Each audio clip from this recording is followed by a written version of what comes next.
Woo!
Pounder. I just bait was gonna catch. You did. Yep. I like 3. I told you that was a fish.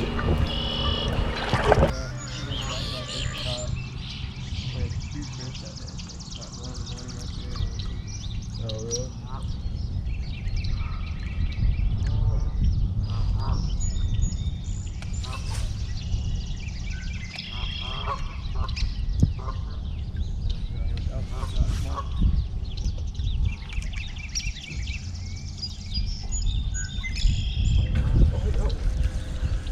Good one, good one.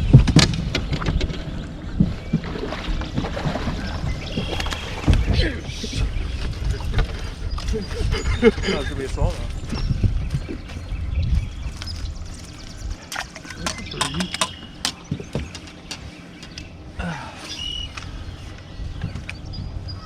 Oh.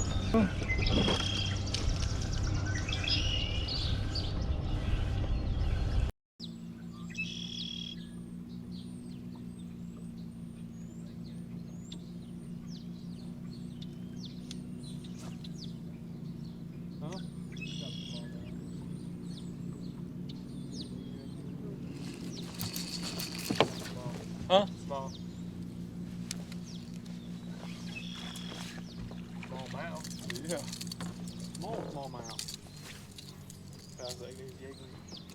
Oh, really?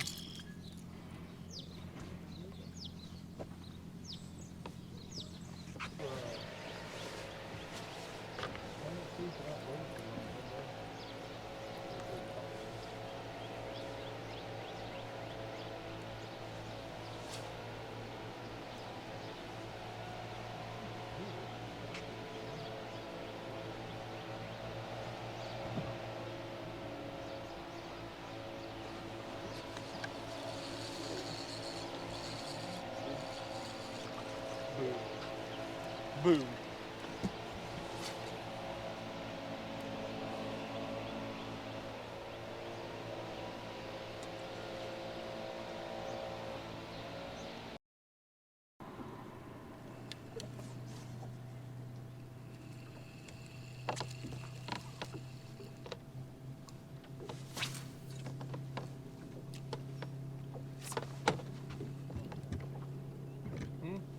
Fishing out of the line now.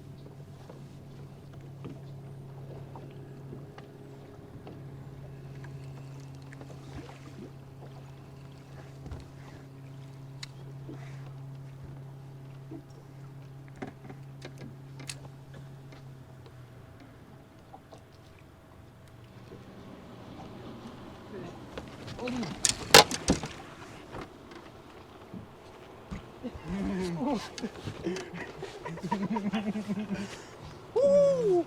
How about that? Oh my gosh. How does that happen?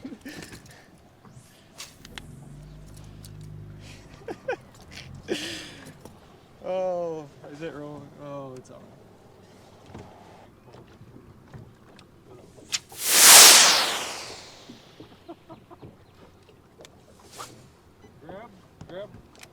Grab my other. How much you want for it?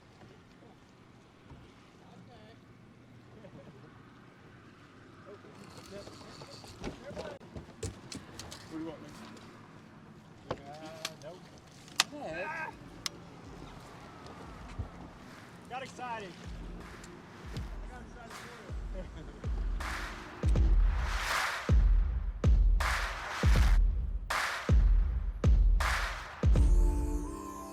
All right, guys, I hope you enjoyed that.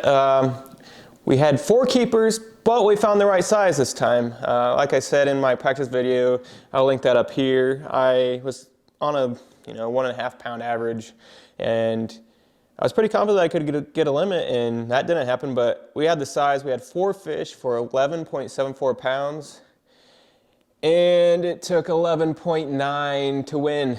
0.16 away. All we needed is one dinky little 14-incher, which I was so confident we could just run around and get one keeper bite, but it never came. We caught 3 out of the 4 fish. Well, all our keepers came on a chatterbait, but 3 out of 4 came on a white and chartreuse chatterbait with an Ignite 4.1 Slick Magic is the color. It's a 4.1 inch Prey series swim bait, ignitebaits.com. These things look amazing on a chatterbait. It was actually, this week is my first time trying it, and those things have some kick. They look amazing in the water. It is now going to be my go-to chatterbait trailer. You guys need to check them out, but like I said, 3 out of our 4 and 2 out of our 3 big ones came on this bait right here. As you saw, my main spot, we went to in the morning and we caught 1 little short fish. We went back there later, didn't catch anything. I was kind of bummed about that, but then we had another bank just outside there, and the water temperature had dropped, I believe about 5 or 6 degrees in the 2 days between when I practiced and the tournament. So the bait had moved out. They weren't back in the back of the pocket anymore. And so we moved out, and I caught the first 3-pounder right on the main river on a chatterbait. I was just jigging it like a jig. It was like just over 3 pounds, or right at 3 pounds. Moved down the river a little bit where I caught another one in practice, and Nate caught our biggest one, a 3.5 pounder on that same chatterbait right on the point. And I just told him, I can't believe I haven't caught anything on this point the last 2 times I've been here, because usually this is one of my go-tos. I always catch at least 1 keeper there, and right after I said that, boom, he caught one real shallow in the grass. Ended up being our biggest one. Then we worked down, took us a little bit, and I actually forgot to turn the GoPro back on when we went into the next pocket, and I had a bite, which we aren't sure if it was a keeper. We just kind of saw its mouth come up. It didn't look real big, but we weren't thinking much about it. But if that was a keeper, that would have been about a $1,000 fish for us. But I think a couple casts later, I was skipping it under a dock. And that's another thing about this, that with that swim bait on there, I was skipping it like crazy under all the docks. But I skipped under a dock and reeled it through, caught it, and it was like a 14.5 incher. Nothing big, but added to our bag. It took a long time for us to get our 4th fish, and that was the fish where I cast it up on it's a point with a dock on it. Cast up past that, I set the hook, and I hit Nate, but my line broke, and I wasn't even sure if it was a fish or if I just caught the dock or something like that. I went up and I was able to fish out my line, and I pulled that up, and it was another 3-pounder, like 3.3 pounder, and that was crazy. That was fun, crazy. And the next cast, I freaking moonshot my chatterbait that I've been catching 1 fish with. That ended up being our last keeper fish. We caught a couple little dinky smallmouth, but we kind of knew we were probably in good money, but I did not think it was going to be that close. 4 fish, lose by 0.16. All we needed is one 14-incher, but hey, that's how it goes. There were a lot of guys that, only had 1 or 2 fish, and we could have been right there with them. We found the right size, just gonna get that 5th one. We have another tournament coming up next weekend on West Boggs. That's for the Indy Bass Club. Weather looks like it's gonna take a crappy turn again. It actually snowed today. It's in the 40s. That water temp's gonna drop. Hopefully those fish are up there, gonna bite something. It's gonna be a grind like usual. Indiana in the spring is always a grind for the most part. But hey guys, thanks for watching. Make sure you subscribe, hit that thumbs up, turn on that bell for notifications, and I'll see you guys on the water.